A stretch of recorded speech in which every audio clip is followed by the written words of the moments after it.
Welcome to another episode of my guides.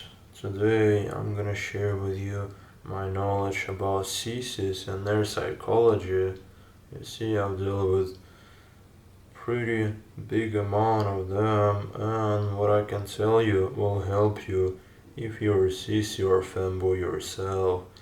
Uh, Maybe you'll realize that my experience will look like what you might feel or experience yourself. So, getting to the very basics of a CC psychology. You see, CC psychology is based on three really important things. The first one is submissiveness. You see, CCs are usually really tend to show not dominant behavior but submissive ones.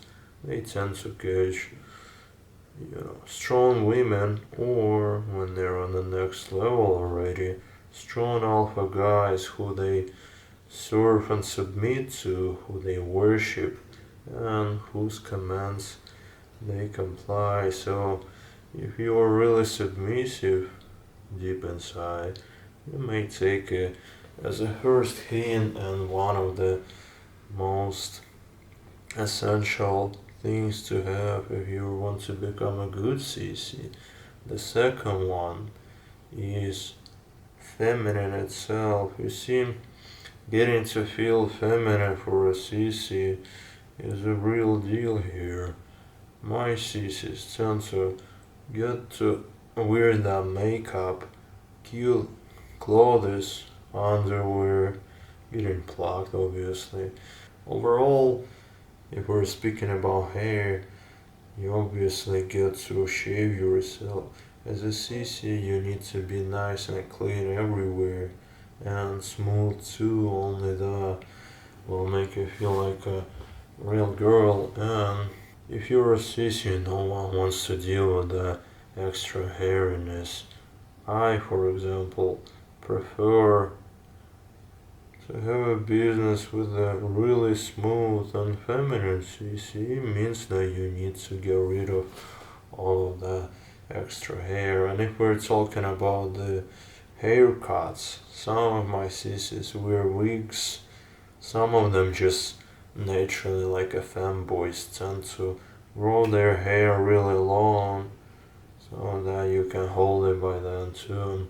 But nonetheless, those things and appearance will help you to get into a proper mood. You see, many CCs told me that when they look in the mirror and see just an absolutely cute, nice, and feminine girl in front of that mirror, it immediately makes them feel really horny. So keep that in mind, that getting all nice and ready for play is essential thing too.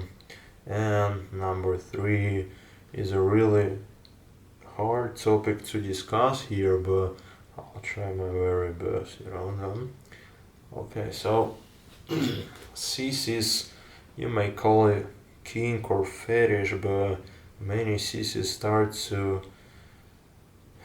feel their urges first by getting into female domination, but as the time passes by, they strongly feel that urge to introduce a third into their relationship. That's when the many CCs get stuck on, is on the cold place, when they literally feel like they're straight and invite the third alpha to have the sexual intercourse with their significant other. But many CCs go even deeper into the rabbit hole, and yeah, that's if you're watching this video and you feel somewhat of attracted to me, is exactly the step that you're on, and that is the feelings toward an alpha. You see, many CCs are trying to get a taste of a real guy through such intercourses while having a threesome, but soon they might even feel the urge to feel a real guy one on one personally. That's when they download the Grindr, posting the cute photos on themselves and mentioning that they're trances or sissies or femboys in order to attract alphas like me. That's the third, and those were essential. So if you have those three, congratulations, you have a pretty strong CC psychology. That's when the things are getting heat up, and that's when the most amount of fun and life joy comes from when you finally accept who you are.